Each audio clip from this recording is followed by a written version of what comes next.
So something that's becoming increasingly popular now are drive-away awnings for SUVs.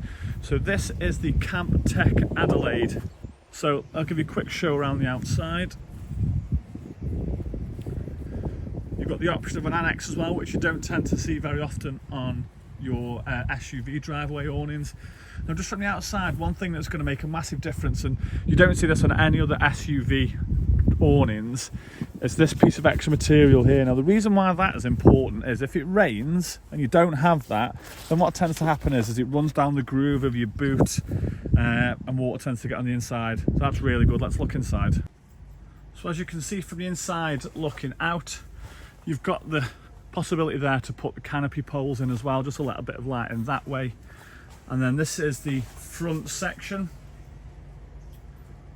As you can see, big door, air beams there with the option of poles there to give it extra rigidness. You've obviously got a centre beam there, big window at the front.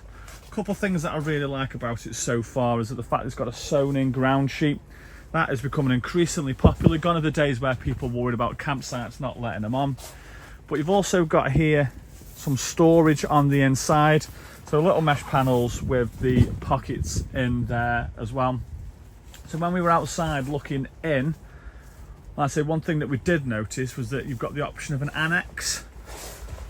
So not very often that you see that or see the ability to do that. So having that extra bit of space in there for storage and for stuff like that, because one thing with SUV driveway awnings is they're not renowned for having a lot of space. And as you can see under here, where you've got the boot, and this all velcros into the back of the chair there. I say in this part here, with that extra bit of tarp that goes over the top, because normally the water would run down here, whereas that will give it the extra protection at the other side. So if we look into the annex, as we look into the annex here then, so we've got a mesh panel here, and obviously that then drops down and zips down into place. But moving further back as well, you've got a mesh panel on the inside of the annex, and it looks like you've got a mesh panel that side of the annex as well. So, you know, especially with this polyether type material in the heat, it can get very, very hot. So having that ability to get that open and get some breeze and some draft going through is very, very, very good.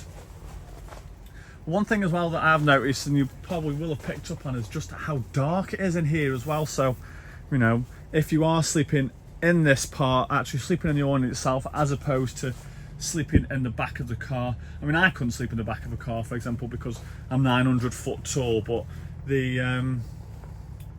yeah, you definitely get a good night's sleep in here as well. And then also with the extension of the canopy poles there, just gives you a little bit more space if you need it, whilst trying to sort of keep any rain off you or anything like that. But once again, it's about letting air in and letting a bit of light in. There's another section here as well for extra ventilation. So they've obviously really thought about this. And that can roll up.